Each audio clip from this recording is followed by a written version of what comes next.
Hello बच्चों। सो circular motion का second lecture for your school exam. Okay, वैसे school exam से काफ़ी ज़्यादा हम लोग पढ़ लिए हैं। सो लास्ट क्लास में हम लोगों ने ये प्रूफ किया था कि जब भी कोई ऑब्जेक्ट सर्कुलर पाथ में घूम रही है या सर्कुलर मोशन कर रही है तो उस पर एक सेंटर की तरफ एक्सीलरेशन लगता है जिसका डायरेक्शन हमेशा towards the centre of the circle होता है और उसी को हम लोग क्या कहते हैं, सेंट्रीपिटल एक्सीलरेशन। क्या कहते हैं? Centripetal acceleration. तो अब अगर एक्सीलरेशन है तो फोर्स लग रहा है। अब फोर्स क्या होता है? मास इनटू एक्सीलरेशन। तो हम लोगों ने लास्ट क्लास में देखा था फॉर यूनिफॉर्म सर्कुलर मोशन, जब हम लोगों ने देखा था सेंट्रीपिटल एक्सीलरेशन कितना है था, v²/r, जहाँ पे v क्या था? Speed of the particle, r क्या था? Radius of the circle. Okay, तो अब अगर एक्सीलरेशन है तो फोर्स भी लग रहा होगा उस पर सेम डायरेक्शन में, मास इनटू एक्सीलरेशन। तो कितना आ जाएगा? mv²/r। इसको हम लोगों ने क्या बोला था? Centripetal force. इसको क्या बोला था हम लोगों ने? Fc = mv²/r। ये क्या था हमारा? Centripetal force. This is known as centripetal force. Okay, centripetal force. Okay, इसकी डायरेक्शन हमेशा किधर की तरफ थी? Toward the centre of the circle. Okay, हमेशा towards the centre of the circle. मतलब अगर कोई पार्टिकल सपोज ऐसे सर्कुलर पाथ में घूम रहा है, जब पार्टिकल यहाँ पे है तब इस पे सेंट्रीपिटल फोर्स इस डायरेक्शन में कितना? mv²/r। जब पार्टिकल यहाँ पे है तो सेंट्रीपिटल फोर्स की डायरेक्शन ऐसे, जब पार्टिकल यहाँ पे है तो सेंट्रीपिटल फोर्स की डायरेक्शन ऐसे, है ना। जब पार्टिकल यहाँ पे होगा तो सेंट्रीपिटल फोर्स की डायरेक्शन ऐसे। ओके, और वेलोसिटी का डायरेक्शन ऐसे इधर की तरफ, ऐसे इधर की तरफ, है ना, ऐसे इधर की तरफ, यहाँ पे ऐसे इधर की तरफ। ये सारी चीज़ें हम लोगों ने लास्ट क्लास में डिस्कस कर लिया था। हर सिचुएशन में ये सेंट्रीपिटल फोर्स और ये वेलोसिटी का डायरेक्शन कितने एंगल पे होंगे? 90 डिग्री एंगल पे होंगे, है ना। सो वर्क डन क्या होता है? 0 होता है बाय सेंट्रीपिटल फोर्स। हम लोगों ने सारी चीज़ें डिस्कस कर लिया था। अभी हम लोग थोड़ा सा और आगे इसमें पढ़ेंगे। सेंट्रीपिटल फोर्स पढ़ने के बाद सेंट्रीफ्यूगल फोर्स पढ़ेंगे और इन सारी चीज़ों को डिस्कस करते हुए हम लोग आगे बढ़ते चलेंगे। ओके, तो अब सेंट्रीपिटल फोर्स आप लोगों को याद रखना है ना।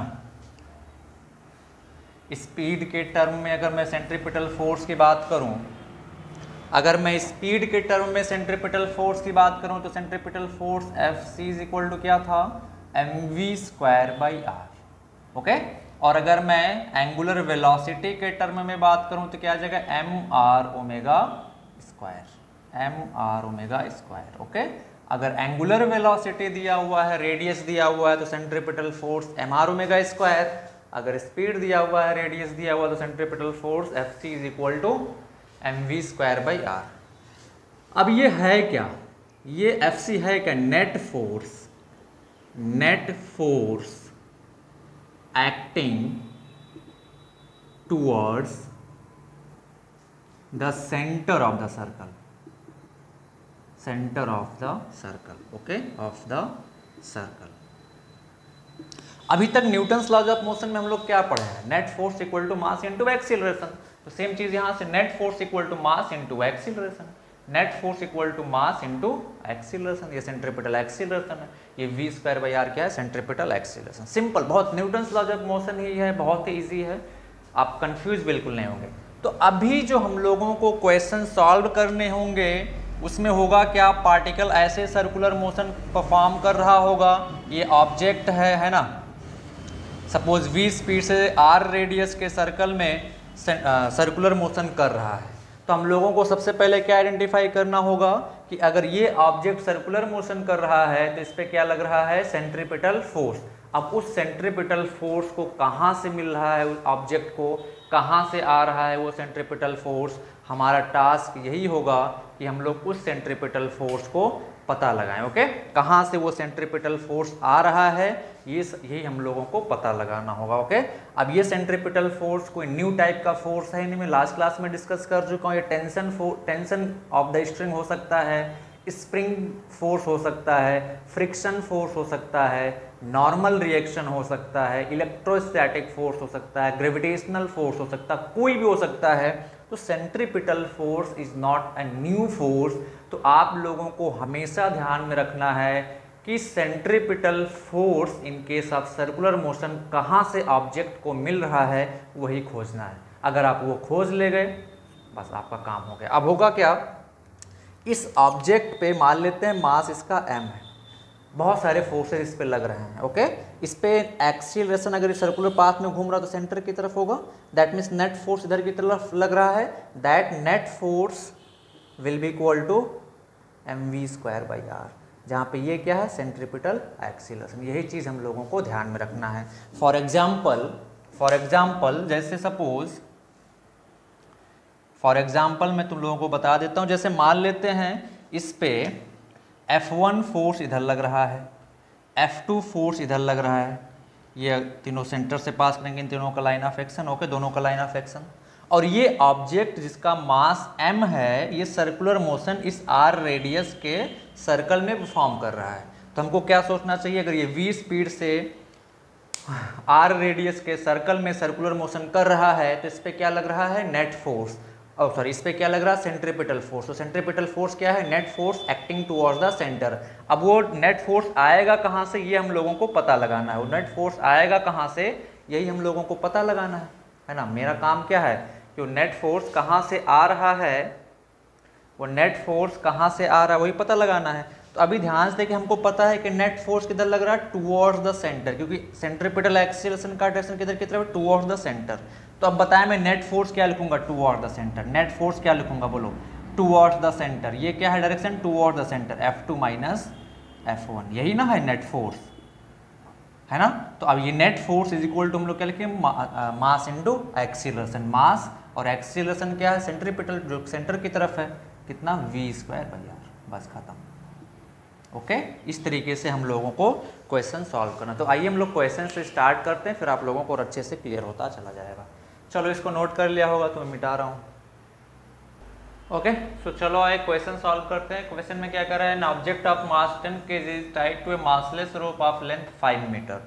Object perform circular motion in horizontal plane with constant speed of 20 metre per second, calculate tension in the string. Okay, तो सिंपल सी बात है, हॉरिजॉन्टल प्लेन में एक 5 मीटर की रस्सी है जिससे एक पत्थर बांध लिया गया, कोई ऑब्जेक्ट बांध लिया गया, उसको हॉरिजॉन्टल प्लेन में ऐसे ऐसे सर्कुलर मोशन कराया जा रहा है। ओके, कितने स्पीड से, with constant speed of 20 metre per second. हम लोगों को क्या निकालना है, टेंशन इन द स्ट्रिंग।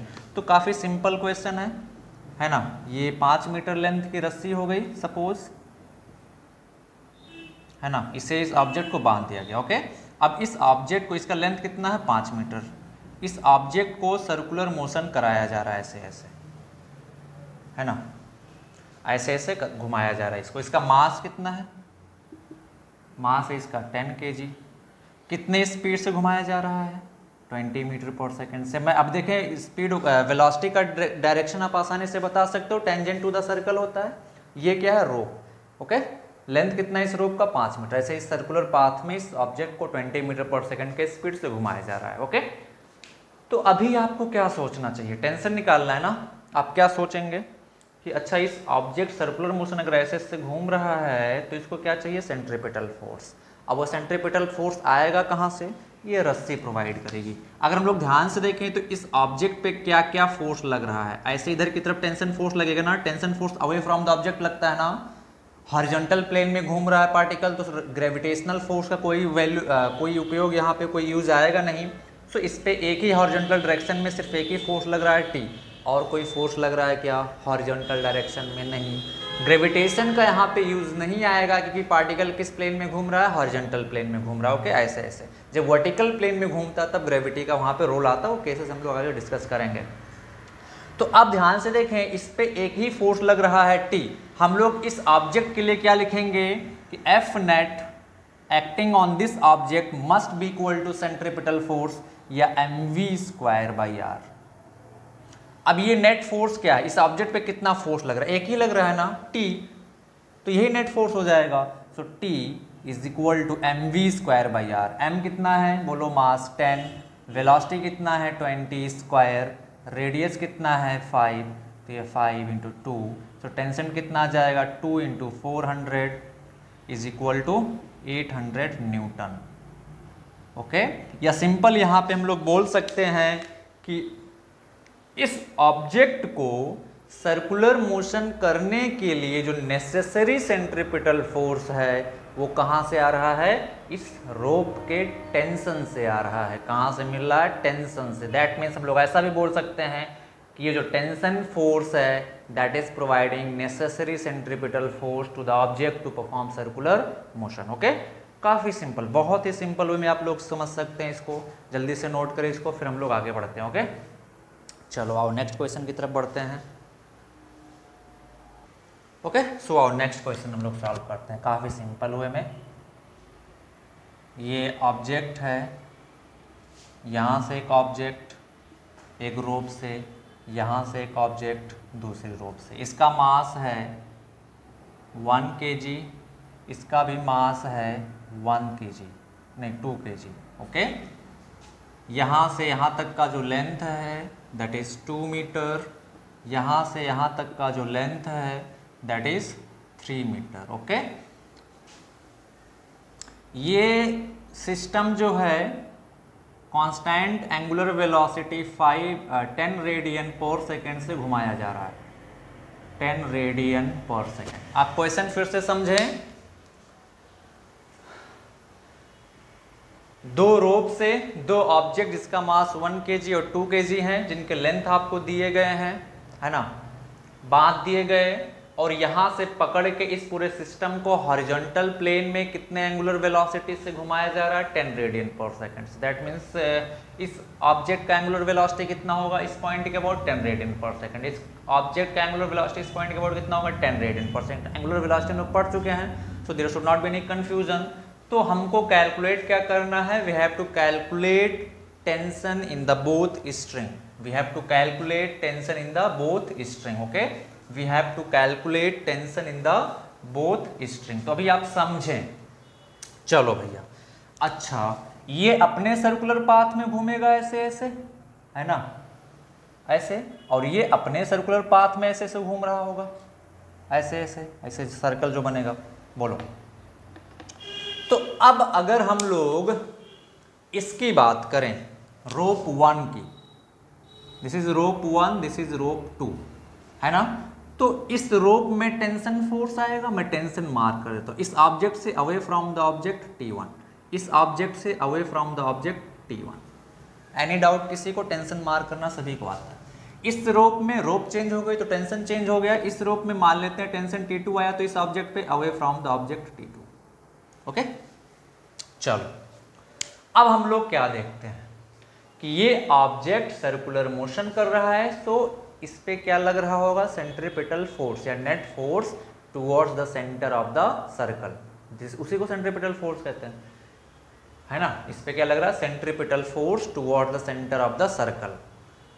तो अब इसके लिए 2 kg मास के लिए क्या लिखेंगे, फॉर 2 kg मास हम लोग क्या लिखेंगे, net force acting toward the centre, है ना। कितना लग रहा है इस पे, हॉरिजॉन्टल प्लेन में घूम रहा है तो ग्रेविटी का कोई रोल है नहीं। कितना लग रहा है, बोलो, T1 लग रहा है। और कुछ लग रहा है क्या, नहीं, तो T1 कितना है, T1। अब ये नेट फोर्स किसके बराबर होना चाहिए, m। अच्छा, यहाँ पे ओमेगा के टर्म में दिया हो तो मैं सेंट्रीपिटल फोर्स m ओमेगा के टर्म में लिख दूंगा, m/r1 omega square. Any doubt किसी को, सिर्फ इस पे एक फोर्स लग रहा है, क्या वही नेट फोर्स हो जाएगा इसके लिए एक्टिंग टुवर्ड द सेंटर, तो क्या यही T1 इसको सेंट्रीपिटल फोर्स प्रोवाइड करेगा, हम लोग ऐसे भी सोच सकते हैं ना। तो ये T1 क्या कर रहा है, इस ऑब्जेक्ट को नेसेसरी सेंट्रीपिटल फोर्स प्रोवाइड कर रहा है इस ऑब्जेक्ट, ताकि ये ऑब्जेक्ट आसानी से सर्कुलर मोशन कर सके। तो हमने क्या लिख दिया कि जो नेट फोर्स लग रहा है उस पर T1 और उसकी वैल्यू कितना है, centripetal force mr1 omega square. अब देखते हैं, तो यहाँ से T1 की वैल्यू कितनी आ जाएगी, इस ऑब्जेक्ट का मास कितना है 2, रेडियस कितना आ जाएगा, यहाँ से यहाँ तक की डिस्टेंस कितना आ जाएगी 3 + 2 5 into omega square, into omega square. तो ओमेगा स्क्वायर करेंगे तो कितना आ जाएगा, यहाँ से 10 स्क्वायर मीन्स 100। तो कितना आ जाएगा बच्चा, यहाँ से 1000 न्यूटन। कितना आ गया, 1000 न्यूटन। ओके, अब आते हैं इस ऑब्जेक्ट के लिए फॉर 1 kg मास।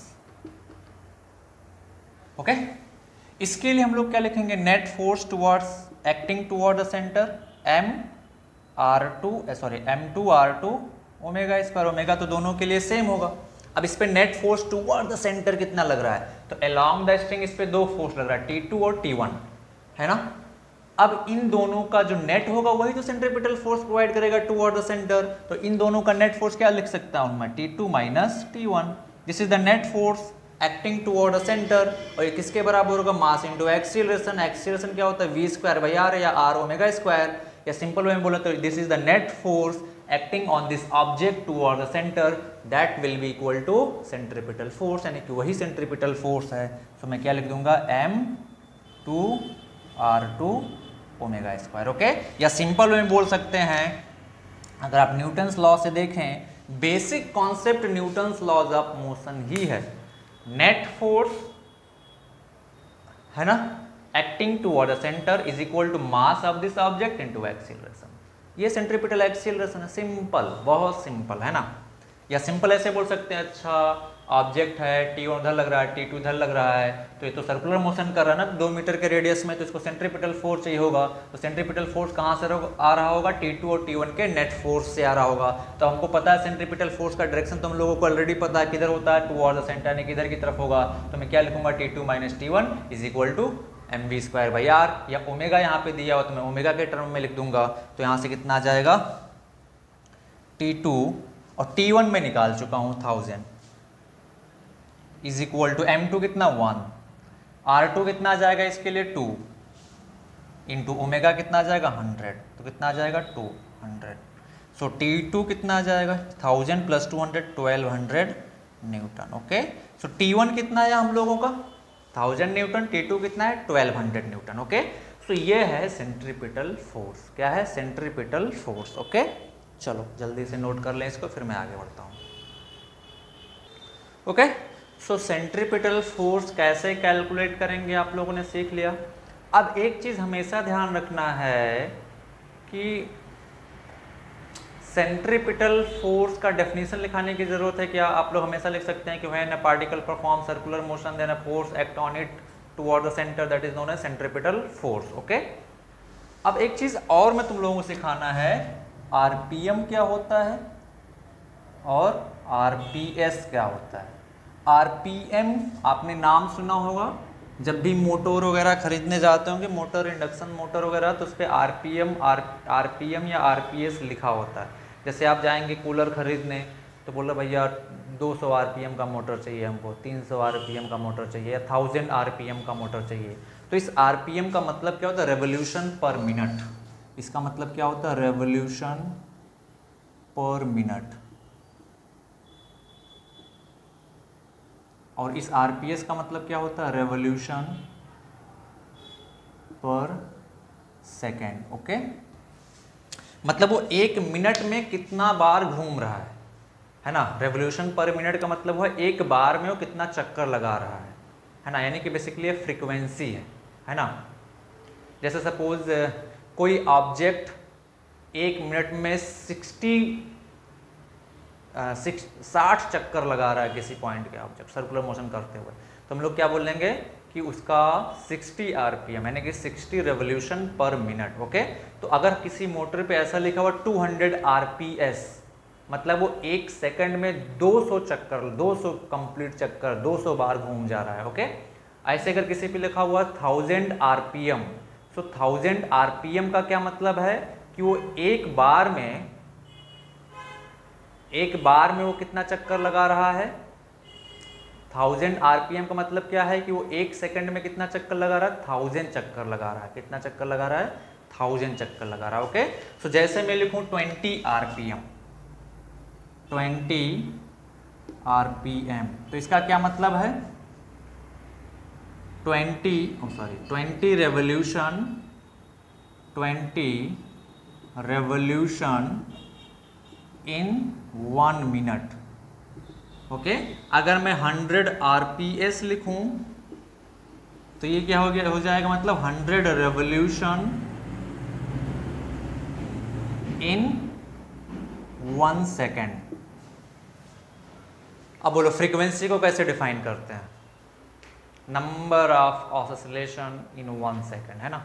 तो अगर 1 सेकंड में 100 रेवोल्यूशन यानी कि 100 ऑसिलेशन कंप्लीट कर रहा है सर्कुलर मोशन में, तो क्या कहेंगे इसको, ये फ्रीक्वेंसी है। तो अब अगर आरपीएम दिया हुआ या आरपीएस दिया हुआ है तो उसको एंगुलर वेलोसिटी में कैसे कैलकुलेट करेंगे, omega is equal to 2πf। Okay, या मैं यहाँ पे n लिख देता हूँ, नंबर ऑफ रेवोल्यूशन n, जहाँ पे n क्या है, नंबर ऑफ रेवोल्यूशन पर सेकेंड। ओके, अगर आरपीएम में दिया हुआ है तो हम लोग क्या कर देंगे, इसको मिनट को सेकंड में कन्वर्ट करेंगे तो क्या आ जाएगा, 2πn/60 रेडियन पर सेकेंड। ओके, जहां पे n किस में आ जाएगा, आरपीएम में। और अगर n आरपीएस में दिया हुआ है, मतलब रेवोल्यूशन पर सेकेंड में, तो ओमेगा इज इक्वल टू क्या आ जाएगा, 2πn, और यहाँ पे n किस में है, आरपीएस में। तो ये चीज़ ध्यान रखेंगे। नंबर बहुत सारे क्वेश्चंस में आपको ऐसा मिल सकता है, रेवोल्यूशन पर मिनट एंड रेवोल्यूशन पर सेकेंड। ओके, तो इस चीज़ का ध्यान रखेंगे कि अगर आरपीएम या आरपीएस दिया हुआ है तो हम वहाँ से एंगुलर वेलोसिटी कैसे कैलकुलेट करेंगे। ओके ओके, सो ये आरपीएस और आरपीएम क्या है ये सभी लोग क्लियरली याद रखेंगे। ओके, तो बहुत ज़्यादा कोई टफ नहीं, कोई रॉकेट साइंस नहीं है, काफ़ी इजी है। ओके, क्योंकि आपको बहुत सारे क्वेश्चंस में अभी आगे हम लोग जब देखेंगे तो वहाँ पे आप लोगों को डायरेक्ट एंगुलर वेलोसिटी ना दे के क्या दे देगा, आरपीएस या आरपीएम। तो अगर आरपीएम में दिया हुआ है तो आप एंगुलर वेलोसिटी में कन्वर्ट कर लेंगे, है ना, सेम फार्मूले से। बस इतना ध्यान रखना है, अगर आरपीएम में यानी कि रेवोल्यूशन पर मिनट है तो 2πn को 60 से डिवाइड कर देना है, और अगर आरपीएस में दिया हुआ तो 60 से डिवाइड नहीं करना, सिंपली ऐसे रख देना। ओके, चलो भैया, तो अब हम लोग सेंट्रीपिटल फोर्स की बात कर लिए। अब हम लोग आ जाते हैं किसमें, अब हम लोग आ जाते हैं सेंट्रीफ्यूगल की बात करते हैं। किसकी बात करते हैं, centrifugal force. Centrifugal force, okay, centrifugal force, centrifugal force.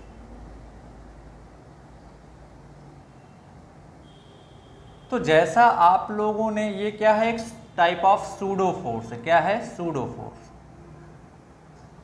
आप लोगों ने पढ़ा होगा न्यूटन्स लॉज ऑफ मोशन में सूडो फोर्स, है ना। क्वेश्चन सॉल्व करने के लिए कई बार हम लोग उसी मूविंग फ्रेम में चले जाते हैं, उसी एक्सीलरेटिंग फ्रेम में चले जाते हैं, तो प्रॉब्लम काफ़ी इजी हो जाता है ना, तो सूडो फोर्स अप्लाई कर देते हैं। तो सेम तरीके से सेंट्रीफ्यूगल फोर्स क्या है, सूडो है। क्या है, सूडो। ये रियल फोर्स नहीं है, नॉट अ रियल फोर्स, हमेशा ध्यान रखेंगे, नॉट अ रियल फोर्स। बहुत लोगों के मन में, दिमाग में एक कन्फ्यूजन रहता है कि सेंट्रीफ्यूगल फोर्स जो है वो सेंट्रीपिटल का रिएक्शन है। नो, बिल्कुल नहीं। रिएक्शन कैसे हो जाएगा भाई, तो आप तो कॉन्ट्राडिक्ट कर दिए ना न्यूटन्स थर्ड लॉ को। अगर सेंट्रीफ्यूगल, बहुत लोगों में दिक्कत क्या, प्रॉब्लम कहाँ पे आती है समझने में। लोग बोलते कैसे हैं, जैसे मान लो ये ऑब्जेक्ट है, ये सर्कुलर मोशन कर रहा है आर रेडियस के सर्कल में, है ना। तो लोग बोले भैया सेंट्रीपिटल फोर्स तो इधर लग रहा है ना, सेंट्रीपिटल फोर्स तो इसमें इधर लग रहा है, और ये Fc किसके बराबर है, mv²/r। सो इस बॉडी को इक्विलिब्रियम में रखने के लिए इस पे जो सेंट्रीफ्यूगल फोर्स लगता है इधर की तरफ, mv²/r, इसको सेंट्रीफ्यूगल, लोग ऐसा बोलते हैं कि ये सेंट्रीफ्यूगल है, और ये बोलते हैं ये रिएक्शन है इसका। बिल्कुल गलत, बिल्कुल गलत कॉन्सेप्ट है। अगर ये इसका रिएक्शन है तब तो रिएक्शन और रिएक्शन फोर्सेस, अगर आप इसको रिएक्शन बोल रहे हैं इसका, तो ये एक्शन हुआ। तो एक्शन और रिएक्शन दोनों तो एक ही बॉडी पे लग रहे हैं, एक्शन और रिएक्शन दोनों तो एक ही बॉडी पे लग जा रहे हैं, जो कि गलत है, ऐसा पॉसिबल ही नहीं है। न्यूटन्स थर्ड लॉ क्या बोलता है कि action reaction forces can not act on same body, it always act on two different body. तो ये जो फोर्स है सेंट्रीफ्यूगल, सबसे पहले मैं कंफ्यूजन की बात कर रहा हूँ, जो बहुत लोगों के क्या, पहली बार जब कोई पढ़ता है, कोई भी स्टूडेंट, इवन बहुत सारे टीचर्स को भी ये सेंट्रीफ्यूगल फोर्स के बारे में नहीं पता होता ढंग से। स्कूल टीचर्स को तो खासकर नहीं पता होता, उसको आइडिया ही नहीं होता सेंट्रीफ्यूगल फोर्स, बस वो स्कूल एग्जाम बुक का डेफिनेशन रट के बस बोले हाँ सेंट्रीफ्यूगल रिएक्शन फोर्स। नो, बिल्कुल नहीं, है ना। तो पहली बार लोग बच्चे जब पढ़ते हैं तो बहुत सारा कन्फ्यूजन होता है, तो आपको सेंट्रीफ्यूगल फोर्स के बारे में बहुत एग्जैक्ट क्लियर आइडिया होना चाहिए कि क्या है ये।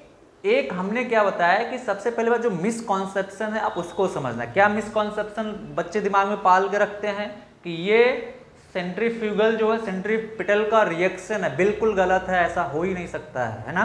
सेंट्रीफ्यूगल सेंट्रीपिटल का रिएक्शन नहीं है, आप बिल्कुल दिमाग से निकाल दें। ओके, तो है क्या फिर ये? मैंने यहाँ पे लिखा सूडो फोर्स। सूडो का मतलब कब लगेगा सूडो? जब मैं नॉन इनर्शियल फ्रेम में होगा। दो टाइप के फ्रेम आप लोगों ने पढ़े होंगे। पहला क्या? इनर्शियल फ्रेम ऑफ रेफरेंस पढ़ा होगा, इनर्शियल फ्रेम ऑफ रेफरेंस। और दूसरा क्या पढ़ा होगा? Non inertial frame of reference, non inertial frame. आपने फिर वहाँ पे देखा होगा कि इनर्शियल फ्रेम में Newton second law is not sorry F is equal to ma is valid, but in case of non-inertial frame of reference F is not equal to ma, है ना। F is not equal to ma, that means for non-inertial frame, अगर हम लोग non-inertial frame से किसी चीज़ को observe कर रहे हैं तो Newton's second law does not hold good for non-inertial frame। हाँ, हम लोग अप्लाई कर सकते हैं but by making some correction. अब अगर F जो है ये ma के बराबर नहीं है, मतलब क्या है? अगर हमें इसको दोनों को इक्वेट करना तो कुछ ऐड या सब्ट्रैक्ट करना पड़ेगा, या तो इसमें ऐड करना पड़ेगा या तो इसमें ऐड करना पड़ेगा, सिंपल सी बात है ना। तो जो करेक्शन करते हैं उसी को क्या कहते हैं? Pseudo force. मतलब हम लोग न्यूटन सेकेंड लॉ को न्यूटन्स लॉ को वैलिड कर सकते हैं, अप्लाई कर सकते हैं, but by making some correction and that correction is known as pseudo force। आप लोगों ने इस चीज़ को पढ़ चुका होगा न्यूटन्स लॉ ऑफ मोशन में, सो आई डोंट थिंक ये चीज़ बहुत ज़्यादा डिस्कस करने वाली है यहाँ पे, है ना। सो बहुत सारे लोगों को कन्फ्यूजन रहती है, तो हम लोग डिस्कस करते हैं कि ये सेंट्रीफ्यूगल फोर्स है क्या। तो बेसिकली सेंट्रीफ्यूगल फोर्स जो है ये एक सूडो फोर्स, आप इतना ध्यान रखेंगे। दैट मीन्स ये कोई रियल फोर्स नहीं है, ये क्या है? एक सूडो फोर्स है। क्या है? Pseudo force. ये रियल फोर्स नहीं है। तो जब रियल फोर्स है ही नहीं, क्या है ये? Pseudo force. और किस पे डिपेंड करेगा? फ्रेम ऑफ रेफरेंस पे। किस पे डिपेंड करेगा? फ्रेम ऑफ रेफरेंस पे। तो सेंट्रीफ्यूगल फोर्स, सेंट्रीफ्यूगल फोर्स क्या है ये? Pseudo force. सूडो फोर्स मतलब ये रियल फोर्स नहीं है, नॉट अ रियल फोर्स। किस पे डिपेंड करेगा? किस पे डिपेंड करेगा? किस पे डिपेंड करेगा? फ्रेम ऑफ रेफरेंस पे। Depends on frame, depends on frame of reference. Frame of reference मतलब will appear when we will observe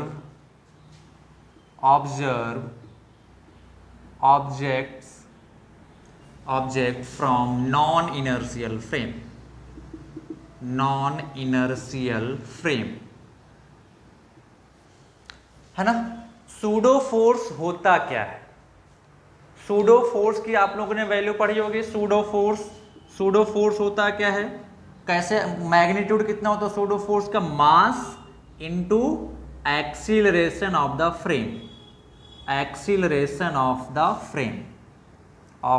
frame, ये मैग्नीट्यूड होता है सूडो फोर्स का। डायरेक्शन क्या होता है? डायरेक्शन क्या हो इसका? Opposite to the acceleration of frame, ये चीज होता है सूडो फोर्स, है ना। तो सेंट्रीफ्यूगल भी एक सूडो फोर्स है। किस पे डिपेंड करेगा वो? कब एक्ट करेगा वो, जब हम लोग नॉन इनर्शियल फ्रेम में चले जाए। अगर हम इनर्शियल फ्रेम से देखेंगे तो सेंट्रीफ्यूगल है ही नहीं वहां पे, is not a real force, centrifugal is not real force. अगर मैं इनर्शियल फ्रेम से देखता हूं तो सेंट्रीफ्यूगल है ही नहीं, है ही नहीं, सेंट्रीफ्यूगल है ही नहीं। क्या दिखाई देगा, सिर्फ हमको सेंट्रीपिटल दिखाई देगा। क्या दिखाई देगा, सेंट्रीपिटल दिखाई देगा। ओके, अब आइए और इतना सारा चीज नोट करते हुए चलें। अब आइए हम छोटा छोटा एग्जांपल लेके आप लोगों को बताता हूं, है ना। तो सबसे पहले हम लोग क्या देखते हैं, सेंट्रीफ्यूगल फोर्स का डायरेक्शन। ओके, सेंट्रीफ्यूगल फोर्स का डायरेक्शन कैसे निकालेंगे। चलो मान लिया हमने ये ऑब्जेक्ट एक रस्सी से बंधा हुआ था, है ना, मास m था, और ये सर्कुलर मोशन कर रहा है r रेडियस में, है ना। तो इस पे क्या क्या ऑब्जेक्ट्स, क्या क्या फोर्सेस लग रहे हैं। टेंशन फोर्स स्ट्रिंग की वजह से इधर लगेगा, बोलो, है ना, v स्पीड से घूम रहा है। अब एक काम करें, आप इस ब्लॉक पे ऐसे चुपके से जाके बैठ जाएं,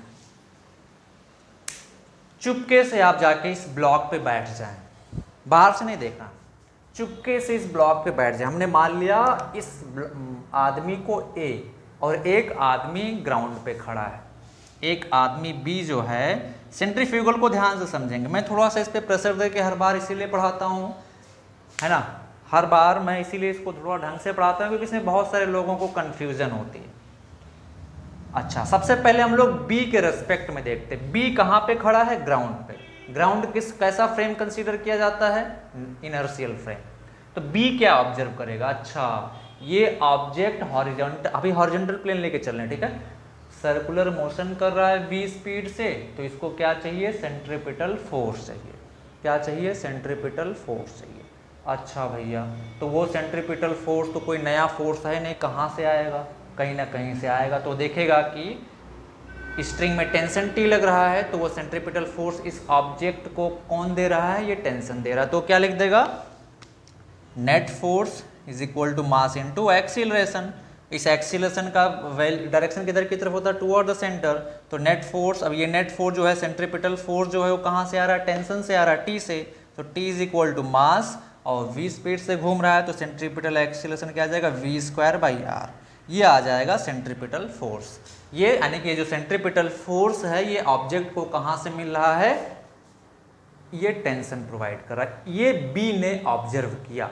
simple Newton second law, mass force equal to mass into acceleration. इस पे अगर ये V इधर की तरफ ऐसे घूम रहा है, सॉरी ऐसे ऐसे घूम रहा है, तो हम लोगों ने डिस्कस कर ही चुके हैं कि इसमें एक्सीलरेशन होगा सेंट्रीपिटल, और एक्सीलरेशन का डायरेक्शन किधर की तरफ होगा, टुवर्ड द सेंटर। तो ये आदमी क्या देखेगा, अच्छा अगर नेट एक्सीलरेशन इधर की तरफ है, सेंटर की तरफ, तो इस पर नेट फोर्स भी सेंटर की तरफ लग रहा है। तो फिर वो देखेगा कि क्या लिखेगा, net force equal to mass into acceleration, और ये एक्सीलरेशन कौन सा, सेंट्रीपिटल एक्सीलरेशन है। फिर देखेगा इस पे फोर्सेस क्या क्या लग रहे हैं, तो सिर्फ एक ही लग रहा है, तो T इज इक्वल टू क्या लिख देगा, m इंटू एक्सीलरेशन v²/r, और ये क्या, सेंट्रीपिटल फोर्स। तो ये सेंट्रीपिटल फोर्स कहाँ से आ रहा है, टेंशन ऑफ द स्ट्रिंग से आ रहा है। ये B ने ऑब्जर्व किया। अच्छा भैया, अब ये जो A जो इस ब्लॉक पे बैठा हुआ है वो क्या ऑब्जर्व करेगा। तो आप लोग हमको बताएं कि B किस फ्रेम में है, इनर्शियल फ्रेम में है या नॉन इनर्शियल फ्रेम में है। B किस फ्रेम में है, नॉन इनर्शियल फ्रेम में, सॉरी A किस फ्रेम में है, नॉन इनर्शियल फ्रेम में। तो A किस फ्रेम में, A is in a non inertial frame, non inertial frame, है ना। तो भैया वो क्या ऑब्जर्व करेगा, है ना, वो क्या देखेगा, अच्छा मैं तो नॉन इनर्शियल फ्रेम में हूं, है ना, और इसके रेस्पेक्ट में क्या इसके अलोंग कोई मोशन हो रहा है, नहीं, इसके अलोंग क्या कोई मोशन हो रहा है। जैसे हम लोग अर्थ पे बैठे हुए हैं, अर्थ सन के चारों तरफ घूम रही है, बट क्या हमको आभास होता है, नहीं, क्योंकि हमारे साथ साथ हमारे आसपास की सारी ऑब्जेक्ट घूम रही हैं। तो मान लेते हैं ये अंधा आदमी है, कुछ देख ही नहीं रहा है ना, या सिंपली बोलें कि ये आदमी जो है, ये जो आदमी है ये नॉन इनर्शियल फ्रेम में है, और ऐसे बंद जगह पे है कि उसको अगल बगल कुछ दिख ही नहीं रहा, बस खाली यही दिख रहा है और ये ऐसे घूम रहा है। तो ये किस कंडीशन में आ गया? नॉन इनर्शियल फ्रेम में आ गया। तो ये क्या ऑब्जर्व करेगा? अच्छा मैं तो इधर की इसके अलॉन्ग तो मेरा मोशन है ही नहीं, तो इसके अलॉन्ग तो मेरा पास नेट फोर्स 0 होना चाहिए, बट क्या देखेगा? टेंशन तो फोर्स लगा रहा है ना। तो ये क्या ऑब्जर्व करेगा? T is equal to 0। ये क्या हो गया भाई? इसके अलॉन्ग तो नेट फोर्स 0 होना चाहिए ना, तो ये क्या लिखेगा? T is equal to 0। But ऐसा तो पॉसिबल है नहीं, है ना। मैग्नीट्यूड ऑफ फोर्स तो किसी भी फ्रेम से सेम होना चाहिए। अब इसने क्या देखा बी ने कि जो टेंशन फोर्स mv²/r है, ये क्या बोलेगा? नहीं, टेंशन तो 0 है, क्योंकि इसके अलॉन्ग तो कोई मोशन ही नहीं हो रहा, कोई फोर्स ही नहीं लग रहा है। कौन सही है? तो ये क्या देखेगा? मैं तो नॉन इनर्शियल फ्रेम में हूँ, तो मैं तो नॉन इनर्शियल फ्रेम में हूँ, तो मेरे को तो सूडो फोर्स लगाना पड़ेगा। क्या लगाना पड़ेगा? सूडो फोर्स लगाना पड़ेगा, और मैंने यहाँ पे लगाया नहीं। तो अब क्या देखेगा कि अच्छा ये इस फ्रेम में बैठा हुआ है, और इस फ्रेम का एक्सीलरेशन का डायरेक्शन किधर की तरफ? बोलो, इधर की तरफ, है ना, सेंट्रीपिटल एक्सीलरेशन। ये जिस फ्रेम में बैठा हुआ, इस ब्लॉक के फ्रेम में, इस ब्लॉक के फ्रेम का एक्सीलरेशन किधर की तरफ? इधर की तरफ, है ना। तो अब क्या करेगा ये आदमी? इस ब्लॉक पे क्या लगाएगा? Pseudo force. सूडो फोर्स का डायरेक्शन क्या होता है? Opposite to the acceleration of the frame. मतलब फ्रेम का acceleration is toward the centre, तो सूडो का जो सूडो फोर्स होगा उसका direction away from the centre, Fs। Any doubt? कोई भी डाउट है तो आप मेरे को बोलें, ठीक है। ये सूडो फोर्स। अब ये सूडो फोर्स होगा क्या? Mass of this object into acceleration of the frame.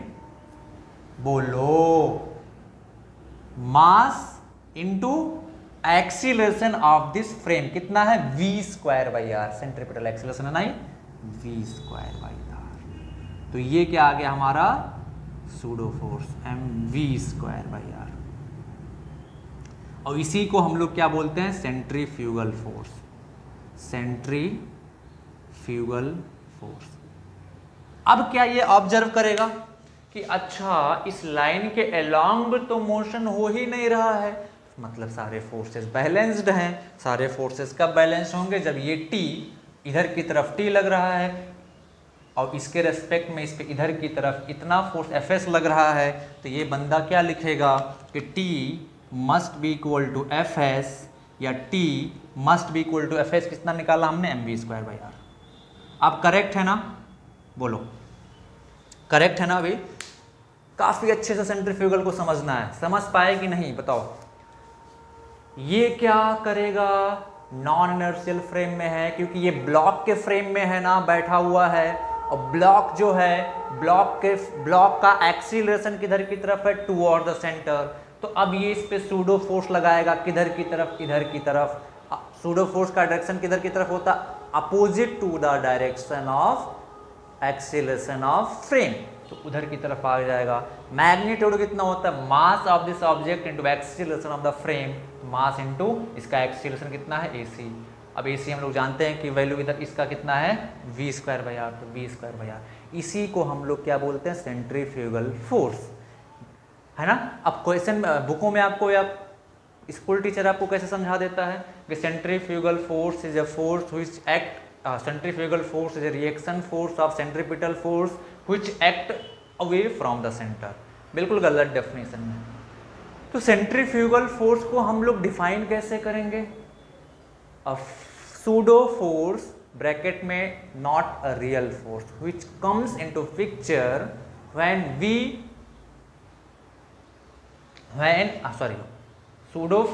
centrifugal force is a type of pseudo force which act on the object when we observe the motion of that object from that rotating frame, है ना। जैसे यहाँ पे हमने इस frame में चले गए, है ना।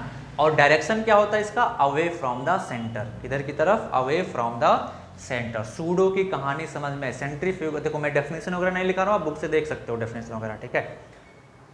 तो मतलब समझ में आना चाहिए। तो अभी सेंट्रीफ्यूगल फोर्स का मतलब समझ में आया। कोई बोले सेंट्रीफ्यूगल क्या है, तो आपको क्या बोलना है? अ pseudo force. And that is not a real force. कोई फोर्स ही नहीं है भैया, ये हमको लगाना पड़ रहा है, हमारी मजबूरी है। कब? जब हम नॉन इनर्शियल फ्रेम से चीज़ों को ऑब्जर्व कर रहे हैं। अगर मैं ग्राउंड से ऑब्जर्व करूं तो सेंट्रीफ्यूगल की बात ही नहीं करनी है हमको, सेंट्रीफ्यूगल की बात ही नहीं करनी है। ओके, यहाँ पे हमने क्या आपको नाम लिया सेंट्रीफ्यूगल का? नहीं, है ना। लेकिन जब हम लोग यहाँ से ऑब्जर्व करेंगे तो सेंट्रीफ्यूगल हमको आएगा। अब देखें, सर्कुलर मोशन के सारे क्वेश्चन सेंट्रीफ्यूगल मेथड से हम लोग सॉल्व करते हैं। क्यों? क्योंकि सेंट्रीफ्यूगल मेथड से काफ़ी इजी हो जाता है, आपको खोजना नहीं पड़ता है। अगर आप ग्राउंड फ्रेम से मतलब सॉल्व करेंगे तो आपको net force equal to mass into acceleration लिखना पड़ेगा, और ये सेंट्रीपिटल एक्सीलरेशन है, फिर नेट फोर्स खोजेंगे, है ना। बट आप अगर उसी फ्रेम में जाके देखें, है ना, उसी फ्रेम में जाके देखें, यानी कि सेंट्रीफ्यूगल मेथड से अगर हम लोग सॉल्व करते हैं, सिंपल आपको फोर्स बैलेंस करना होगा। जैसे इस ऑब्जेक्ट के केस में टेंशन T इधर, सेंट्रीफ्यूगल फोर्स इधर, तो इसके अलोंग कोई मोशन नहीं हो रहा है, that means this tension must be equal to this. तो हम लोगों ने क्या लिख दिया? T is equal to mv²/r, और आसानी से हमने टेंशन फोर्स कैलकुलेट कर लिया। एनी डाउट किसी को? जल्दी से नोट करो, सेंट्रीफ्यूगल में किसी को डाउट नहीं होना चाहिए। चलो मैं इसको मिटाता हूं। अब हम लोग आते हैं कुछ डेली लाइफ एग्जाम्पल में, डेली लाइफ एग्जाम्पल में, डेली लाइफ एग्जाम्पल में। चलो भैया, डेली लाइफ एग्जाम्पल में, डेली लाइफ एग्जाम्पल क्या है? चलो मैं बताता हूं तुम लोगों को। चलो, मेरे पास ये बुक है, मॉड्यूल है, ठीक है, और ये मेरे पास एक कॉइन है। हमने इस कॉइन को इस पे रख दिया, यहाँ पे ऐसे, है ना। अब मैं इसको अगर ऐसे ऐसे घुमाऊं तो क्या ये गिर रहा है कॉइन? नहीं। लेकिन अभी ध्यान से, अगर मैं तेजी से घुमाऊं तो गिर गया कॉइन। क्यों गिर गया? क्यों गिर गया? जब मैं धीरे धीरे घुमा रहा हूँ एक पर्टिकुलर, देखो जब मैं घुमा नहीं रहा हूँ तब तो रेस्ट में है, अभी मैं धीरे धीरे इसको सर्कुलर मोशन में घुमाना शुरू किया इस पॉइंट के बाद, यानी कि इसका सेंटर कहाँ पे है? यहाँ पे, है ना। यहाँ पे मैं इसको ऐसे घुमाना स्टार्ट किया, क्या गिर रहा है ये? नहीं। मैं इसको ऐसे रोटेट करा रहा हूँ, क्या गिर रहा है? नहीं। ये ऑब्जेक्ट जो कॉइन रखा हुआ है इस पर क्या परफॉर्म कर रहा है? Circular motion. मैं वही स्पीड बढ़ा रहा हूँ तब भी नहीं गिर रहा है, लेकिन एक पर्टिकुलर स्पीड के बाद गिर जा रहा है। क्यों गिर जा रहा है? एक पर्टिकुलर स्पीड के बाद गिर जा रहा है वो कॉइन। क्यों गिर जा रहा है ना। तो एक पर्टिकुलर स्पीड के बाद इस बुक से ये कॉइन स्लिप ऑफ कर जा रहा है। क्यों कर जा रहा है? क्योंकि उसको नेसेसरी सेंट्रीपिटल फोर्स नहीं मिल रहा है। अभी ध्यान से देखें, जब मैं इसको धीरे धीरे घुमा रहा हूँ तो ये कॉइन क्या कर रहा है? अभी तो मैं यहाँ पे पूरा तरीके से दिखा नहीं सकता, ये ऐसे ऐसे घूम रहा होगा, ऐसे ऐसे, है ना, ऐसे ऐसे। तो ये क्या कर रहा है? सर्कुलर मोशन कर रहा है। क्या कर रहा है? ये सर्कुलर मोशन कर रहा है ना। तो सर्कुलर मोशन कर रहा है तो इस कॉइन पे क्या लग रहा है? Centripetal force. क्या लग रहा है? Centripetal force. अगर मैं धीरे धीरे घुमाऊंगा मतलब एंगुलर वेलोसिटी कम है, तो एंगुलर वेलोसिटी कम है तो सेंट्रीपिटल फोर्स की वैल्यू भी क्या है? कम। जो सेंट्रीपिटल फोर्स F की वैल्यू है, सॉरी, सेंट्रीपिटल फोर्स की जो वैल्यू है Fc इज इक्वल टू क्या होता है? mr omega square. ओके, अगर ओमेगा बढ़ेगा तो सेंट्रीपिटल फोर्स का वैल्यू बढ़ेगा। तो जब मैं इसको धीरे धीरे घुमा रहा हूं तो सेंट्रीपिटल फोर्स कम चाहिए, जो कि फ्रिक्शन से मिल जा रहा है यहाँ पे, अभी हम लोग आगे डिस्कस करेंगे। लेकिन जब मैं तेजी से घुमा रहा हूँ ऐसे, तो उसको सेंट्रीपिटल फोर्स नेसेसरी नहीं मिल रहा है और वो स्लिप ऑफ कर जा रहा है। अब आइए इसी सिचुएशन को हम लोग डिस्कस करते हैं, है ना, दोनों फ्रेम ऑफ रेफरेंस से, दोनों फ्रेम ऑफ रेफरेंस से। चलो भैया, दोनों फ्रेम से मैं डिस्कस करूंगा, है ना।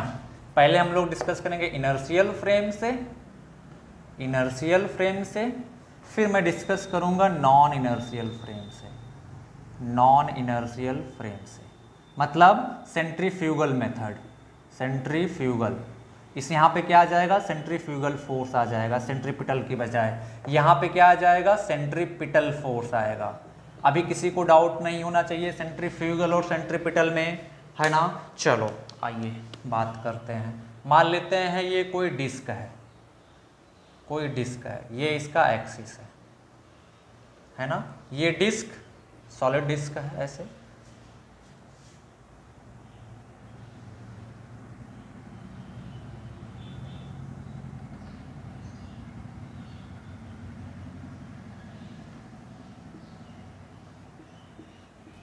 है ना। ये डिस्क ओमेगा से घूम रहा है, ये डिस्क भी ओमेगा से घूम रहा है, सेम रेडियस आर है, वहाँ पे भी रेडियस, एक ही चीज़ है, हम लोग दोनों से डिस्कस करने जा रहे हैं ना, इसीलिए हम लोग दोनों चीज़ें डिस्कस करेंगे यहाँ पे, ठीक है। चलो तो आओ देखते हैं।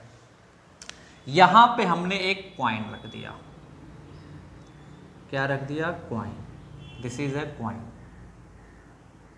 यहाँ पे भी हमने एक कॉइन रख दिया। दोनों फ्रेम, एक ही क्वेश्चन में दोनों फ्रेम से डिस्कस करने जा रहा हूँ। और यहाँ से ये डिस्टेंस मैंने मान लिया कितना है, आर। यहाँ से ये डिस्टेंस हमने मान लिया आर। एक आदमी यहाँ पे खड़ा हुआ ग्राउंड पे, हम लोग ग्राउंड से, इनर से लिख दिया तो मैंने ग्राउंड से, वहाँ वो सब बोलने की ज़रूरत नहीं है ना। अब बताएं, वो अभी मैंने वहाँ पे आपको एक्सपेरिमेंट करके दिखाया, वो वाला पार्ट करके सेम तरीके से, है ना। तो अभी अगर डिस्क घूम रहा है ओमेगा से, तो क्या ये भी ओमेगा से घूम रहा होगा, बोलो। क्वाइन भी ओमेगा से घूम रहा होगा। अब किस एक्सिस के अबाउट, इसी पॉइंट के अबाउट ये ऐसे घूम रहा होगा, आर रेडियस के सर्कल में। तो अब इस क्वाइन को क्या चाहिए होगा, सेंट्रीपिटल फोर्स चाहिए होगा। क्या चाहिए होगा, सेंट्रीपिटल फोर्स। और वो सेंट्रीपिटल फोर्स किधर लगेगा, टुवर्ड द सेंटर। तो अब इस पे हम लोग फोर्स एनालिसिस करें तो आप लोग फ्रिक्शन का डायरेक्शन निकालना सीख चुके हो। ये इस पॉइंट की बात करें और इस पॉइंट की बात करें, तो ये टेबल का पॉइंट या डिस्क का पॉइंट और एक क्वाइन का, दोनों पॉइंट एक दूसरे के साथ कांटेक्ट में है।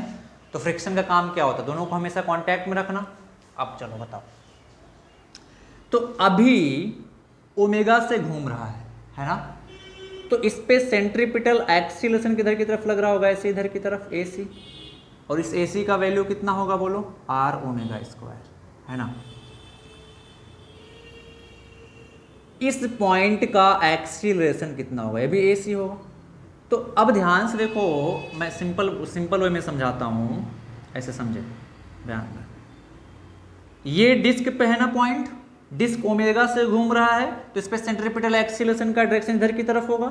और ये पॉइंट क्वाइन पे है, ये क्वाइन दोनों कांटेक्ट में है, तो जितना एक्सीलरेशन इसका है उतना ही एक्सीलरेशन इसका भी होना चाहिए। अगर स्लिपिंग नहीं हो रहा है तो इसका भी एक्सीलरेशन कितना हो जाएगा, इधर की तरफ, AC। तो अब इस पे फोर्स हम लोग क्या, अब इस पे और कोई क्या फोर्स लग, ग्रेविटेशनल तो नीचे लग रहा होगा, नॉर्मल डायरेक्शन ऊपर लग रहा होगा। उसकी बात अभी हम नहीं करेंगे, जब वहाँ पे हम लाएंगे तो वहाँ पे एक अलग केस ही डिस्कस करेंगे इस पे, ठीक है। तो अभी ध्यान से देखें, इस पे फ्रिक्शन का डायरेक्शन किधर की तरफ होगा, इधर की तरफ फ्रिक्शन। घबराए नहीं, मैं अभी इस पर डिस्कस करने वाला हूँ कि फ्रिक्शन का डायरेक्शन इधर कैसे आ जाएगा। फ्रिक्शन का डायरेक्शन इस पे इधर लगेगा, क्योंकि ये वाला पॉइंट और ये वाला पॉइंट कॉन्टैक्ट में है। इस पॉइंट का एक्सीलरेशन उधर की तरफ है, तो इस पॉइंट का भी एक्सीलरेशन उधर की तरफ होना चाहिए, है ना। अदरवाइज स्लिपिंग स्टार्ट हो जाएगी, ठीक है। अगर दोनों पॉइंट का एक्सीलरेशन सेम रहेगा तो स्लिपिंग नहीं होगी, अदरवाइज स्लिपिंग स्टार्ट हो जाएगी। तो अब इस पे अगर एक्सीलरेशन उधर लग रहा है तो फोर्स भी आ रहा है, वो फोर्स कहाँ से आएगा, फ्रिक्शन से आएगा, नहीं फ्रिक्शन का डायरेक्शन भी उधर की तरफ आ जाएगा, है ना। तो अभी हम लोग क्या ऑब्जर्व करते हैं कि ये जो क्वाइन है ये आर रेडियस के सर्कल में सर्कुलर मोशन कर रहा है, तो इसको क्या चाहिए, सेंट्रीपिटल फोर्स चाहिए। और वो सेंट्रीपिटल फोर्स क्या होता है, net force acting toward the centre of the circle is equal to mass into acceleration, या net force acting toward the centre is equal to mass into centripetal acceleration r omega square, है ना। यही तो centripetal force बन जाता है। अब इस पे क्या नेट फोर्स लग रहा है सेंटर की तरफ, एक ही तो फोर्स लग रहा है, फ्रिक्शन। तो हम लोग क्या बोल देंगे, F is equal to mr omega square. यानी कि इस केस में इस क्वाइन को सेंट्रीपिटल फोर्स कहाँ से मिल रहा है, फ्रिक्शन फोर्स से मिल रहा है। कहाँ से मिल रहा है, फ्रिक्शन फोर्स से। ये हो गया यहाँ से डिस्कशन, है ना। अब हम लोग इस फ्रेम में आए, यहीं पे जाके चुपचाप बैठ जाते हैं, यहीं कहीं पे जाके बैठ गए, नॉन इनर्शियल फ्रेम्स, यहाँ जाके बैठ गए। तो हम लोग क्या देखेंगे, इस पे बोलो सेंट्रीफ्यूगल फोर्स किधर लगेगा, बोलो इधर की तरफ, ऐसे कितना, mr ओमेगा स्क्वायर, क्योंकि centrifugal force away from the centre लगता है ना, तो डायरेक्शन उधर। हमने क्या देखा, सारी चीज मैं डिस्कस कर चुका हूँ। सेंट्रीफ्यूगल ओमेगा से अगर घूम रहा है तो आर रेडियस में सर्कुलर मोशन परफॉर्म कर रहा होगा। हम लोग नॉन इनर्शियल फ्रेम से चेक कर रहे हैं, जिस पे सेंट्रीफ्यूगल फोर्स लग रहा है उधर की तरफ mr ओमेगा स्क्वायर। अब ये तो हिल नहीं रहा, स्लिप नहीं कर रहा है, तो अगर इसको बैलेंस करने के लिए इधर की तरफ कोई फोर्स नहीं होगा तो ये फोर्स उसको उड़ा ले जाएगा। बात करें, ये रियल फोर्स नहीं है, रियल फोर्स तो सेंट्रीपिटल है, बट मैं नॉन इनर्शियल फ्रेम से देख रहा हूं, इसलिए इसको बता रहा हूं, है ना, इसलिए इसको बता रहा हूं। तो क्या करेगा, इस पे फ्रिक्शन लग जाएगा इधर की तरफ, ऐसे ऐसे फ्रिक्शन। तो हम लोग क्या लिख देंगे, अब क्वाइन इसका इसके अलोंग कोई मोशन नहीं हो रहा है, तो ये फोर्स और ये फोर्स दोनों बराबर होने चाहिए, F is equal to mr omega square. खैर मैं इसको भी अलग से डिस्कस करने वाला हूँ, जस्ट मैं बता रहा हूँ कि आपको कैसे अप्लाई करना है। तो अभी देखिए, अगर हम लोग नॉन इनर्शियल फ्रेम से देखते हैं तो चीज़ें काफ़ी ईजी हो गई, थोड़ा सा इनर्शियल फ्रेम से थोड़ा सा टफ है, यानी कि सेंट्रीफ्यूगल मेथड से जाते हैं थोड़ा सा ईजी हो गया, सेंट्रीपिटल मेथड से जाते हैं थोड़ा सा आपको ज़्यादा सोचना पड़ता है ना। तो ये क्वाइन वाला केस हो गया। अब होता क्या है, सॉरी सिंपल, ये क्वाइन वाला केस हो गया। अभी हम लोग दूसरा केस आते हैं, इसको मिटा देता हूँ मैं। हाँ, क्वाइन स्लिप क्यों किया था, क्वाइन स्लिप क्यों किया था, जब ओमेगा बढ़ेगा तो ये फोर्स की वैल्यू भी बढ़ेगी, बट फ्रिक्शन की तो एक वैल्यू लिमिटेड है, म्यू एन, उससे ज़्यादा हो नहीं सकती है। तो ये ओमेगा बढ़ेगा तो ये फोर्स बढ़ेगा। अब अगर ये फोर्स बढ़ेगा और फ्रिक्शन कम हो गया, फ्रिक्शन की तो वैल्यू लिमिटेड है, तो ऑब्वियस सी बात है कि सेंट्रीपिटल फोर्स की रिक्वायरमेंट इसको ज़्यादा होगी, और अगर वो रिक्वायरमेंट फुलफिल नहीं होगा तो सर्कुलर मोशन नहीं कर पाएगा और तुरंत स्लिप कर जाएगा, सीधी सी बात है। इतना समझे, सर्कुलर मोशन करने के लिए क्या जरूरी है, सेंट्रीपिटल फोर्स। अगर उसे सेंट्रीपिटल फोर्स नहीं मिल रहा है तो ऑब्जेक्ट तुरंत स्लिप कर जाएगा, क्या कर जाएगा, स्लिप कर जाएगा। ओके, जैसे यहाँ पे इसकी वैल्यू अगर सिंपल में बात करें, अगर ओमेगा बढ़ेगा तो ये फोर्स बढ़ेगा, तो इसको बैलेंस करने के लिए ज़्यादा फोर्स चाहिए होगा। अब ज़्यादा फोर्स चाहिए होगा तो फ्रिक्शन की वैल्यू तो लिमिटेड है ना, एक लिमिट तक ही बढ़ सकती है, उसके बाद नहीं बढ़ेगी। तो अगर ये फोर्स बहुत ज़्यादा होगा तो तुरंत स्लिप कर जाएगा, है ना। बट अब आप इसको एक्सप्लेन कैसे लोग करते हैं कि सेंट्रीफ्यूगल फोर्स इसको उड़ा ले जाएगा। भैया सेंट्रीफ्यूगल, फिर से आप कंफ्यूजन में हैं, centrifugal is not a real force, centrifugal is not a real force, है ना। खैर इस केस को मैं अभी फिर से डिस्कस करूंगा, है ना। अभी तो मैं बता रहा हूं, जब मैं कैसे स्लिप ऑफ कर जा रहा है वो चीज़ें मैं डिस्कस करूंगा फिर से। अभी तो मैं सेंट्रीफ्यूगल डिस्कस कर रहा हूं, तो फिलहाल जब उस पर आएंगे तो हम लोग डिस्कस करेंगे। ओके, चलो एक केस और डिस्कस करते हैं। चलो भैया,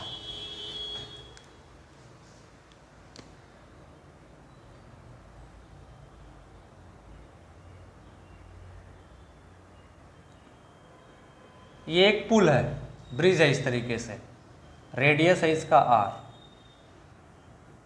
क्या है, रेडियस है इसका r। एक साइकिलिस्ट इसको पार कर रहा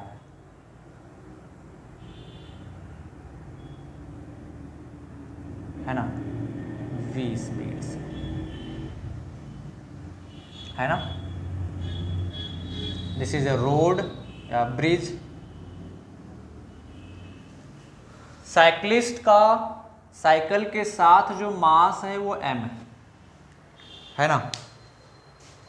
आपको क्या कैलकुलेट करना है, नॉर्मल रिएक्शन। क्या कैलकुलेट करना है, normal reaction acting on the cyclist, on the cycle. Normal reaction calculate करना है। क्या कैलकुलेट करना है, नॉर्मल रिएक्शन,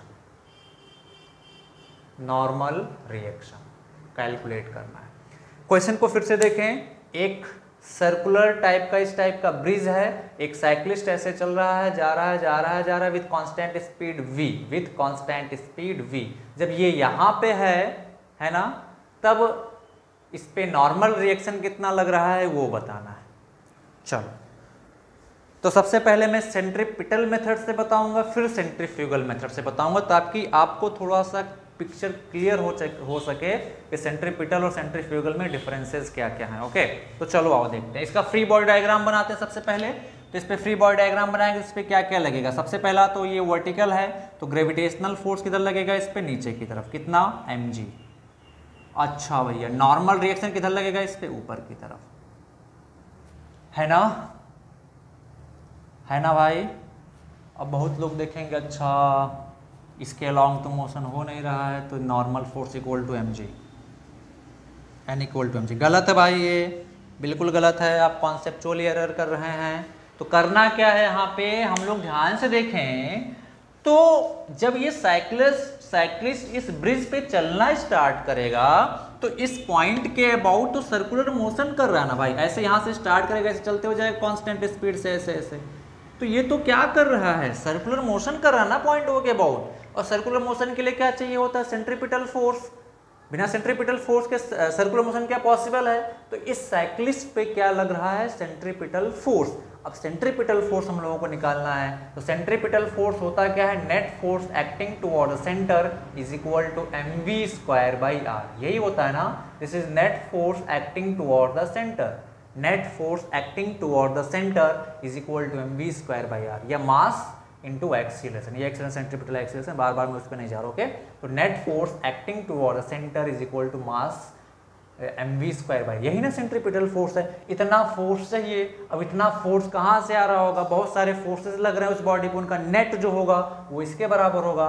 तो अब बताएं इस बॉडी पे कौन कौन सा फोर्स लग रहा है, mg नीचे लग रहा है, नॉर्मल डायरेक्शन ऊपर लग रहा है, और नेट फोर्स किधर लग रहा है, टुवर्ड द सेंटर। तो बताएं नेट फोर्स को हम लोग क्या लिखेंगे, इस नेट फोर्स का वैल्यू क्या आ जाएगा, बोलो, mg माइनस n, बोलो mg minus n is equal to mv²/r। क्या यही नेट फोर्स है जो सेंटर की तरफ लग रहा है।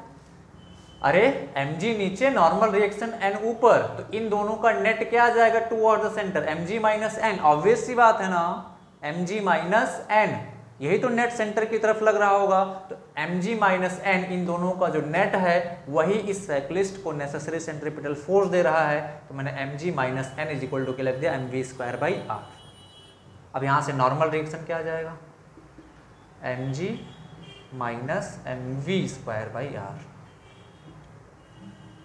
बोलो, mg माइनस mv²/r। ओके, समझ में आ रहा है कुछ की नहीं। क्या ध्यान रखना है, centripetal force is the net force acting toward the centre.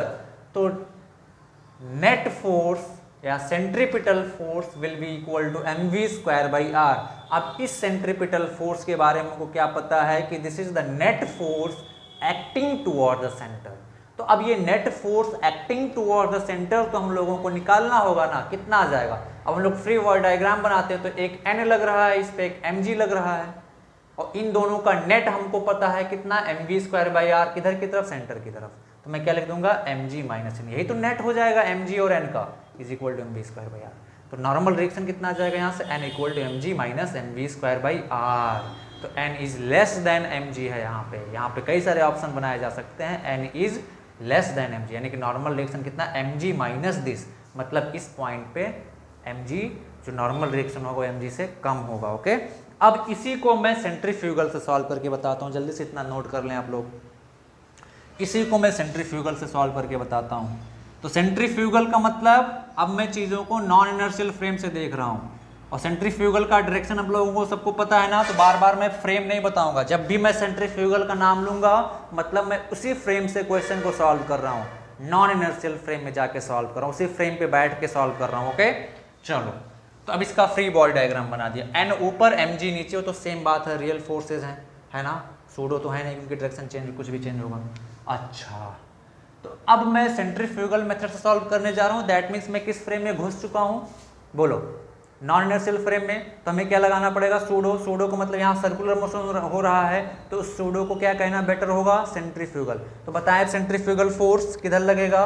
Centrifugal force का डायरेक्शन में बता चुका हूँ किधर लगता है, अवे फ्रॉम द सेंटर। तो सेंट्रीफ्यूगल फोर्स का डायरेक्शन किधर की तरफ आ जाएगा, अवे फ्रॉम द सेंटर। ऐसे कितना, mv²/r। Any doubt.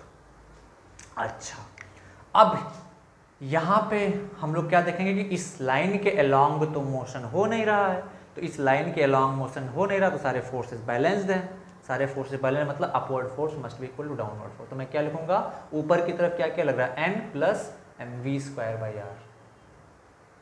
ये ऊपर की तरफ फोर्स हो गया, must be equal to downward force, that is mg।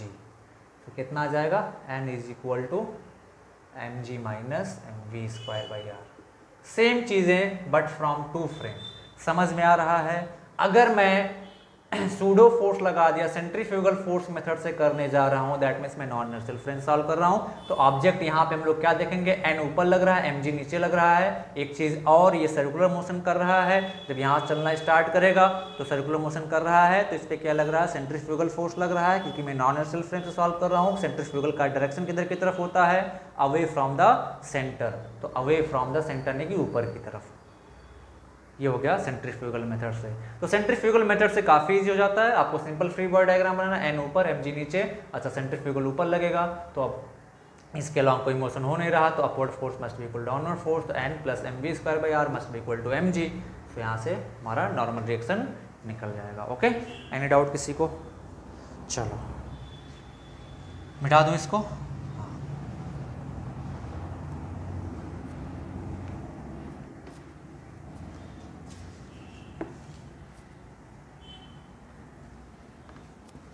चलो नेक्स्ट क्वेश्चन तुम लोगों को सॉल्व करना है।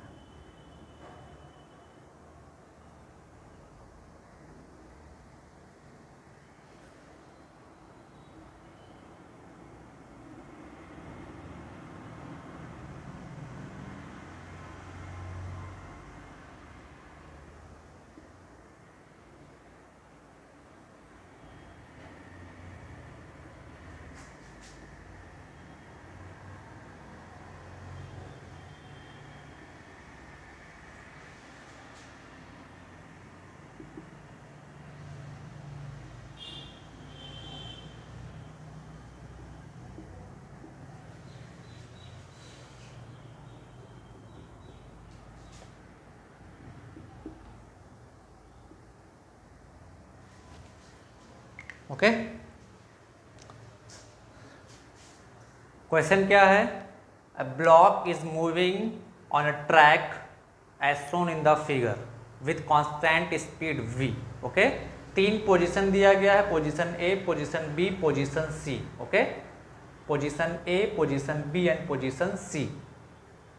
ये सर्कुलर ट्रैक है, फिर ये सर्कुलर ट्रैक है, दोनों के रेडियस जो सेम है। ऑप्शन ए दिया गया आपको, पहला option normal reaction N A is equal to N B is equal to N C. दूसरा ऑप्शन दिया गया है normal reaction N A is greater than N B is greater than N C. तीसरा option दिया गया है N A is less than N B is less than N C. And last option दिया गया है N B is greater than N A is greater than N C. Correct option identify करना। तो चलें जल्दी से सॉल्व करें, 2 minute के अंदर करेक्ट ऑप्शन बताएं। ओके, सो चलो आओ देखते हैं। यहाँ पे तो सरफेस बिल्कुल स्ट्रेट है, तो इस पर क्या लग रहा होगा, नॉर्मल रिएक्शन एन ए ऊपर लग रहा होगा, mg नीचे लग रहा होगा। बोलो, यहाँ तो सरफेस स्ट्रेट है, कोई सर्कुलर मोशन नहीं हो रहा है, तो ये एन ए किसके बराबर आ जाएगा, mg के। तो एन ए किसके बराबर आ गया, सॉरी एन ए किसके बराबर आ गया, ये एन ए किसके बराबर आ गया, mg के। N A is equal to mg। Okay, अच्छा यहाँ पे जब ऐसे घूम रहा होगा तो सर्कुलर मोशन कर रहा है ना, तो इस पर सबसे पहले इसका फ्री बॉडी डायग्राम बनाते हैं। इस केस में इस पे सेंट्रीफ्यूगल मेथड से मैं करूंगा। नॉर्मल रिएक्शन ऊपर इस ब्लॉक पे, mg नीचे। अच्छा भैया, ये तो सर्कुलर मोशन भी कर रहा है, तो सर्कुलर मोशन मतलब क्या कि सेंट्रीफ्यूगल लग रहा है इस पे ना।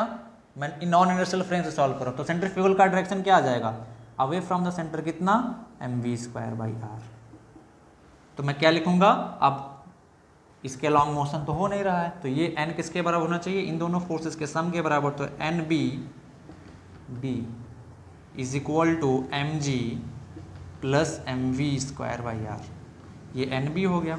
अब देखिए इसी को मैं दूसरे तरीके से कैसे सॉल्व, अगर मैं इनर्शियल फ्रेम से सेंट्रीपिटल मेथड से सॉल्व करता, तो सेंट्रीफ्यूगल आपके लिए काफ़ी इजी लगा होगा। अगर मैं सेंट्रीपिटल मेथड से सॉल्व करता तो मैं क्या करता, मैं क्या बोलता, अच्छा इस सर्कल का सेंटर तो इधर की तरफ होगा ना यहाँ कहीं पे, तो मैं क्या बोलता कि ये सर्कुलर मोशन कर रहा है, तो इस पर नेट फोर्स लग रहा है किधर की तरफ, सेंटर की तरफ। तो मैं क्या लिखता, सेंट्रीपिटल फोर्स जो कि नेट फोर्स है acting toward the centre is equal to mv square by R. अब ये नेट फोर्स कहाँ से आ रहा है, NB लग रहा है, फ्री बॉडी डायग्राम जब बना mg, तो NB और mg का जो नेट है वही सेंट्रीपिटल फोर्स प्रोवाइड कर रहा है इसको सेंटर की तरफ। तो अब सेंट्रीपिटल फोर्स ऊपर की तरफ है, तो इन दोनों का नेट क्या आ जाएगा, मैं क्या लिखूंगा, NB minus mg is equal to mv²/r, है ना। अब इस mg को उधर लेके चलो जाऊंगा तो फिर से यही इक्वेशन आ जाएगा। तो जैसे करना है आपको वैसे सॉल्व कर सकते हैं, सेंट्रीपिटल या सेंट्रीफ्यूगल जिस भी मेथड से सॉल्व करना है आप लोगों को उस मेथड से सॉल्व कर सकते हैं। ओके, सेंट्रीफ्यूगल ज़्यादा ईजी, मैं वही प्रेफर करूंगा। ओके, अगर आप लोगों को फिर भी कहीं भी डाउट है सेंट्रीपिटल सेंट्रीफ्यूगल में तो आप लोग मेरे को बताएंगे, है ना, मैं फिर से वीडियो बनाऊंगा। चले यहाँ पे आते हैं, नॉर्मल रिएक्शन ऊपर, mg नीचे। अच्छा, क्या कर रहा है ये, सर्कुलर मोशन, तो मैं नॉन यूनिवर्सल फ्रेम से सॉल्व कर रहा हूँ, तो सिंपल बिना सोचे समझे सेंट्रीफ्यूगल ऊपर mv²/r, मैं क्या लिखूंगा, upward force must be equal downward force. जब भी सूडो फोर्स में चले जाएंगे सेंट्रीफ्यूगल फोर्स में तो नेट फोर्स नहीं लिखेंगे, अपवर्ड फोर्सेस को बैलेंस करना है, सिर्फ upward force must be equal to downward force. तो अपवर्ड फोर्स कितना है बोलो, n प्लस mv²/r, ये किसके बराबर आ जाएगा, डाउनवर्ड फोर्स mg, तो n कितना आ जाएगा यहाँ से, mg माइनस mv²/r, ये nc है। बताओ, ये nc आ गया। तो अब बताएं कौन सा ऑप्शन करेक्ट है, सबसे ज़्यादा कौन सा है, NB, उसके बाद NA, उसके बाद NC, तो कौन सा ऑप्शन करेक्ट हो जाएगा यहाँ से, option D is correct. Okay, option D is correct. इतना नोट करें, फिर हम लोग एक छोटा सा क्वेश्चन और सॉल्व करते हैं, फिर आगे बढ़ते हैं। चलो जल्दी से नोट, चलो अब आगे बढ़ते हैं।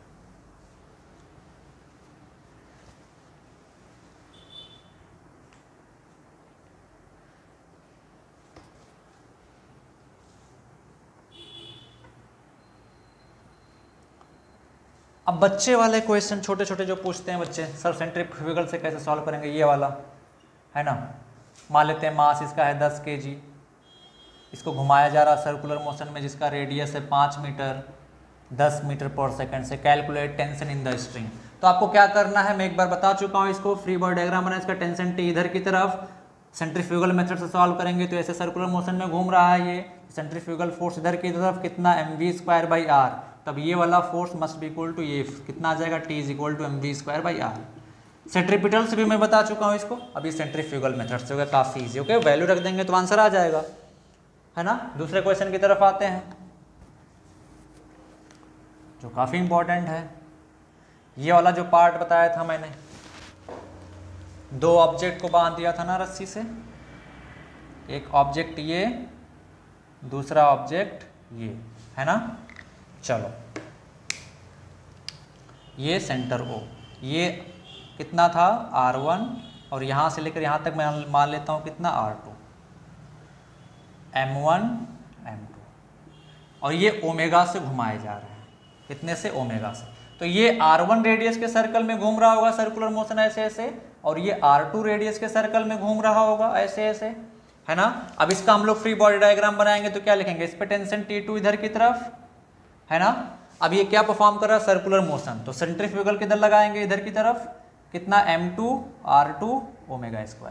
अब इसके अलाउंग तो मोशन हो नहीं रहा, तो T2 इज इक्वल टू क्या आ जाएगा, ये जितना इधर लग रहा है उतना उधर लग रहा है, M2 R2 ω²। ये सेंट्रीफ्यूगल मेथड से सॉल्व करने का तरीका हो गया। ओके, अब इस पे आएंगे तो इस पे फ्री बॉडी डायग्राम बनाएंगे, क्या, T2 इधर, अच्छा इस स्ट्रिंग में टेंशन T1 इधर, और क्या हो रहा है, ये भी घूम रहा है R1 रेडियस के सर्कुलर में, तो इस पे सेंट्रीफ्यूगल फोर्स किधर लग रहा होगा, इधर की तरफ, कितना, M1 R1 ω², ओमेगा तो दोनों के लिए सेम होगा। तो अब इस ऑब्जेक्ट के लिए फोर्सेस क्या होने चाहिए, बैलेंस होने चाहिए, क्योंकि मैं सेंट्रीफ्यूगल मेथड से सॉल्व कर रहा हूँ, मतलब नॉन यूनिवर्सल फ्रेम से। तो T1 इधर लग रहा है, T2 और M1 R1 ω² इधर लग रहा है, तो मैं क्या लिखूंगा, T1 is equal to T2 plus M1 R1 ω²। अब मैं मास M1 M2 R1 R2 और ओमेगा दे दूं तो T2 यहाँ से निकल जाएगा और T1 इस इक्वेशन से निकल जाएगा। काफ़ी सिंपल है ना, डेटा के साथ तो आप लोग बहुत आसानी से सॉल्व कर सकते हो। ओके, तो हम लोग नेक्स्ट क्लास में मिलेंगे, टर्निंग ऑफ ए बाईसाइकिल और टर्निंग ऑफ ए मोटरिस्ट, ये सब हम लोग पढ़ेंगे वहाँ पे, और क्वाइन वाले प्रॉब्लम भी देखेंगे। ओके, सो तब तक के लिए थैंक यू।